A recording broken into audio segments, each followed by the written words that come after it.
All right, more goodies for the Mustang. Let's see what we got from Summit Racing this time. What do we got here? Looks like we got Redline 5W50 oil,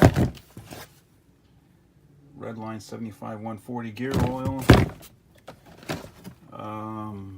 Pro 15 Stop the Rust kit for the IRS subframe,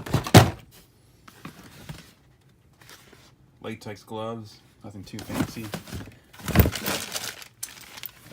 Looks like we got some caps, AN8, and some AN8 fittings for the IRS differential cooler,